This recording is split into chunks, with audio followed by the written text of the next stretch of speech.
All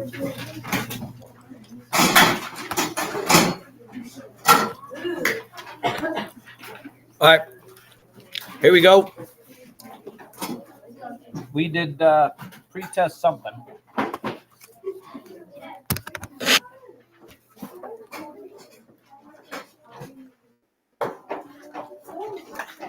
Exchange your paper with somebody at your table or nearby you.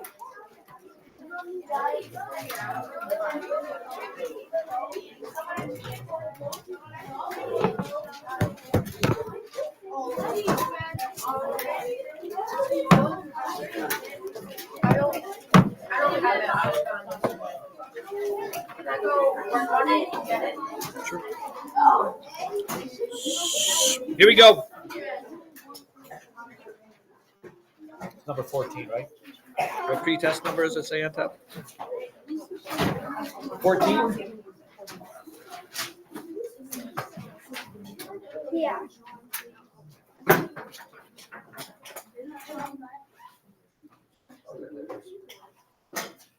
Number 1 should be 9, I believe.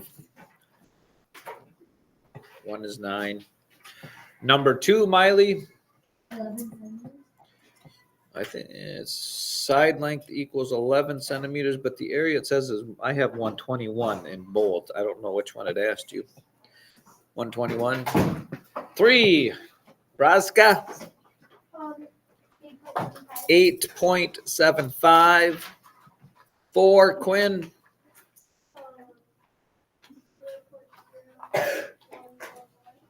0.0144.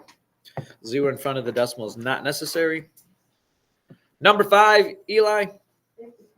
55 over 100 I have. I don't know if that's, I think I'd ask you to change that to a whatever fraction there. Number 6, Lily Bromlin. 0.1125. Number 6, I have 0.075. 0.075. 7, Mandy Bat. 7 is, in fact, C. Number 8, Ella Willis. Equal. They should be greater than for number 8. Greater than for number 8. Number 9, Nora. Equal to. Number 9, Nora. $26.45. $26.45. 45 cents. Number 10, Sophia Nolan. 450. 450. 11, Viv. 15. 12, Bell. 7/10. 13, Schleining.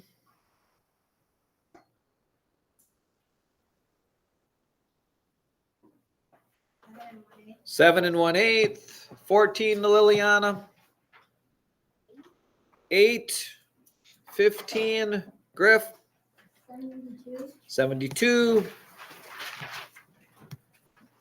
16 Sophia Fisher. 4/5. 17 Alice. 17 is 3 3/4. 3 3/4. 18 Addie. 3 1/2. 18 I have 7/8. 19 is the letter C. And 20A is 1/4. B. Now hold on to these papers. Don't give them back and don't start talking after I get done reading this here because we're going to talk about this a little bit. B is 3/4. A 1/4. B 3/4. Questions again, please, without a lot of talking. Griff. 18 was 7/8. Willis. 11 was 15. Z. 16 was 4/5. Russell. Well, we're not, what? Can I do it? No, he didn't do it. Well, it certainly wouldn't be right then. Yes, Eli. She put 450.2. 0 for number 10. I'm sorry, one more time? For number 10, that's like 450.07. That doesn't, I suppose, isn't helpful, but hey. Hannigan, What was 17? 17, 3 3/4. Now, do me a favor while you're sitting there. I would like for you, via the number of fingers, hold up either one hand, two hands. No hands mean they didn't miss anything. If they miss one problem, hold up one finger. Go, hold up the number of fingers of problems this person got wrong.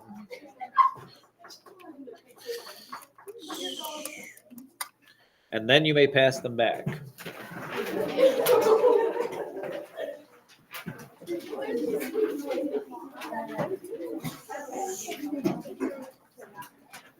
This would be the part of the show, ladies and gentlemen, where you ask, what's going on with this? Addie, John, and Nora. Schobert, I am going to move you to a different location all by yourself because you seem to be the common denominator between the people.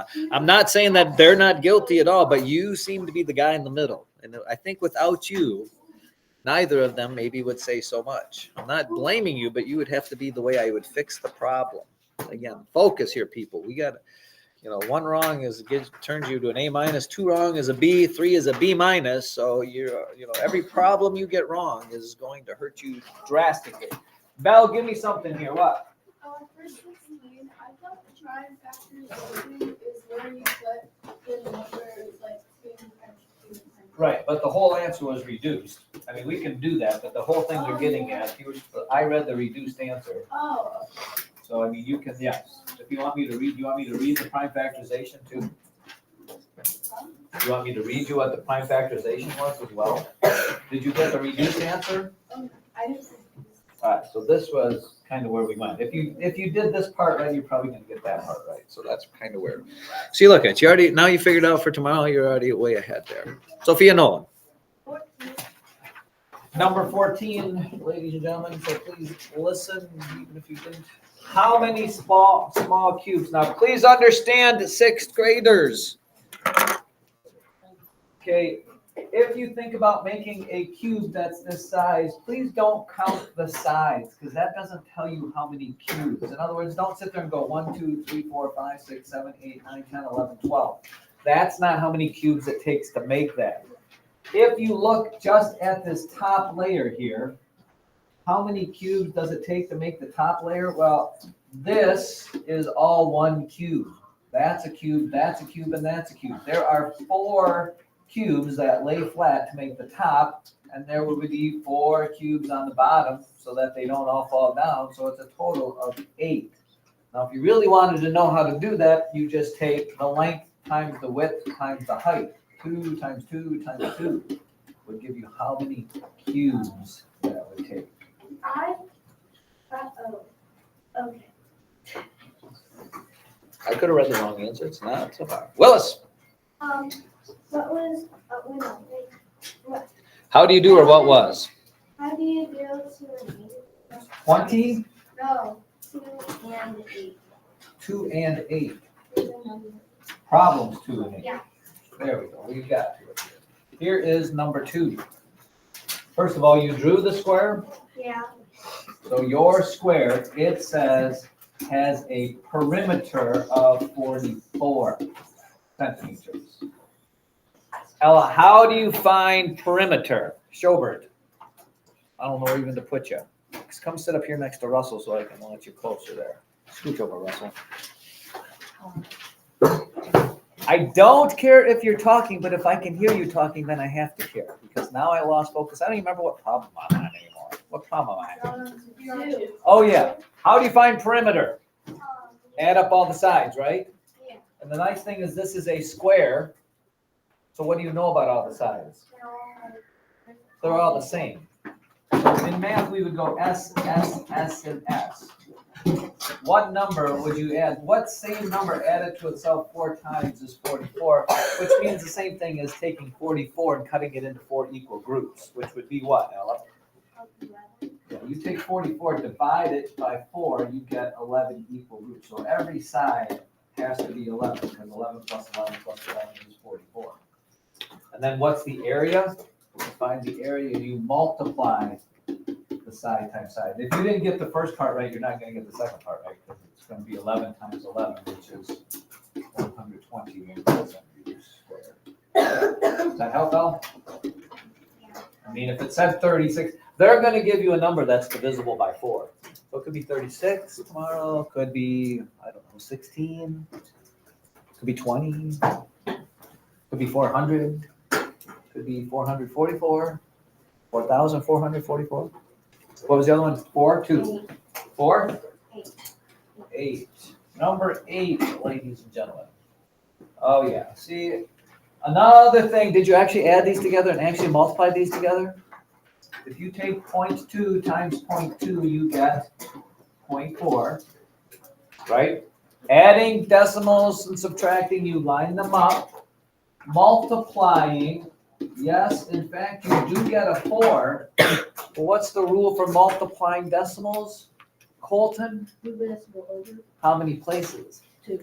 Yeah, there's 1 decimal here and 1 decimal there, so you have to start here and come back 2 places. So this ends up being 0.04. And if you're talking in terms of money, this is like having 4 cents. This is like having 40 cents. So 40 cents would be bigger.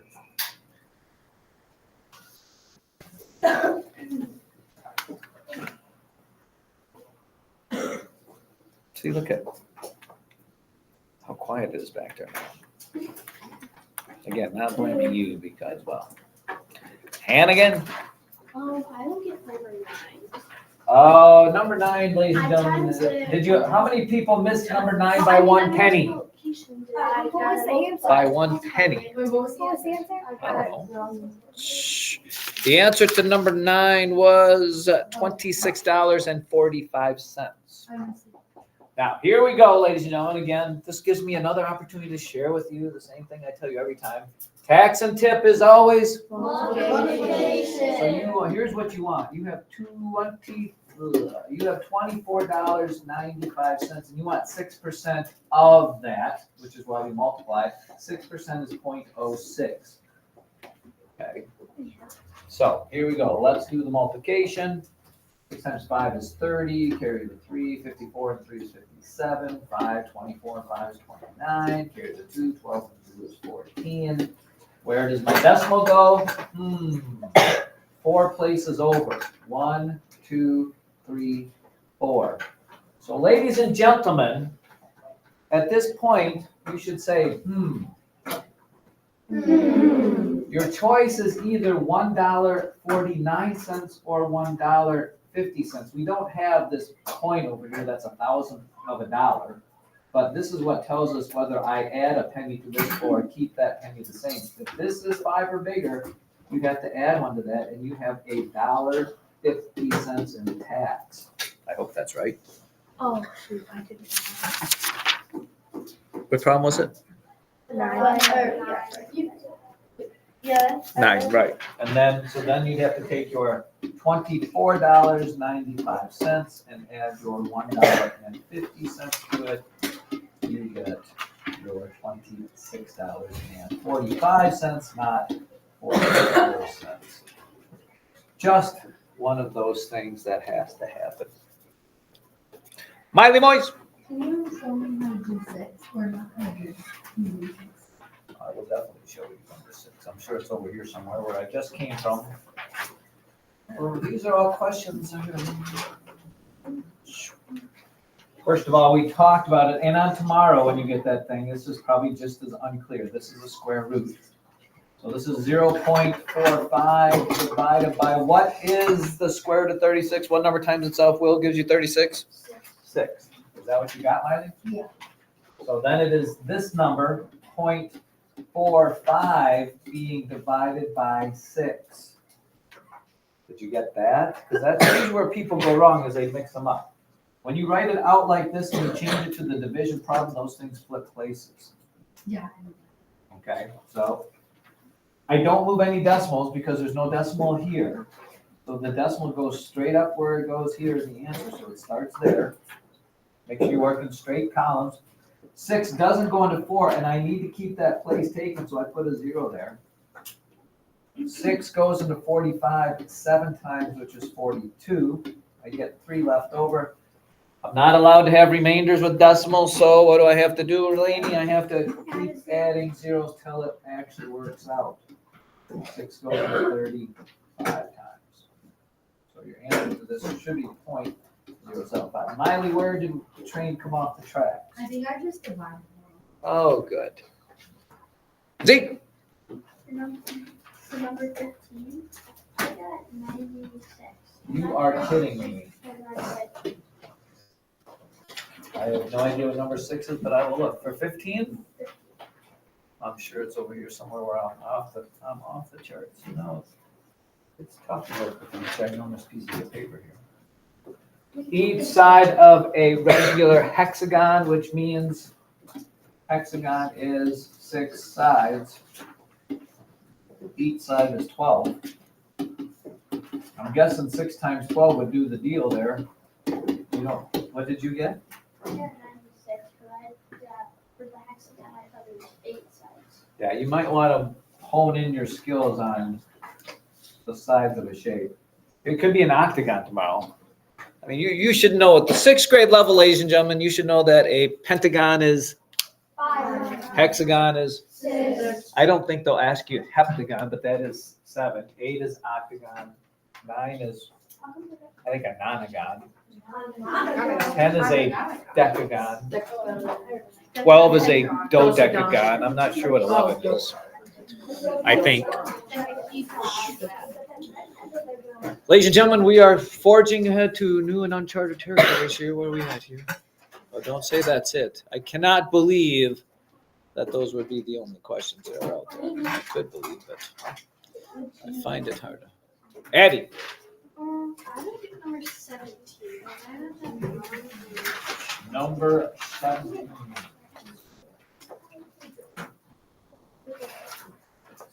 17, Addie, 2 1/4 times 1 2/3. What's the first thing you do with this?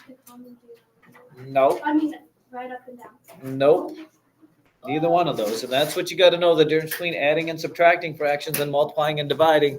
When you adding and subtracting are the only time you write them up and down. Multiplying, you keep them as is. First step is, Nolan, To make them improper. make them proper. So you're going to take 2 times 4, which is 8. Add 1 to it. That's your top number, 9/4. Times 1 times 3 plus 2 is 5/3. And again, I strongly encourage you, 6th graders, if you can cross cancel, do that. It just makes your life easier. You should recognize that 3 goes into 3 once and then 9 2 times. Nothing else cross cancels, so you end up with 3 times 5, 15/4.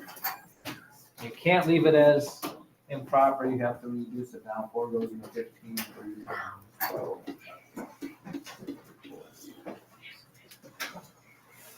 Addie, is that going to help you? Did you miss number 18 as well? Because 18 is pretty much the same thing. You need to make them improper, but how do you divide by fractions? You flip and multiply by the second one. You want me to do that one, or you got that? You can do it, so I'd like. Let's do it, because you're probably not the only one. So this, as improper, is 7/4. 1 times 4 plus 3. Divided by 2/1. Still a division problem.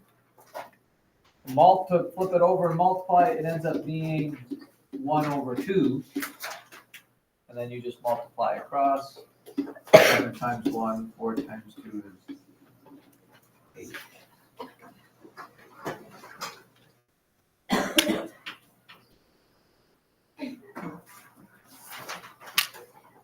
Schubert, anything? Now that we're this close, I can. You sure? 100%.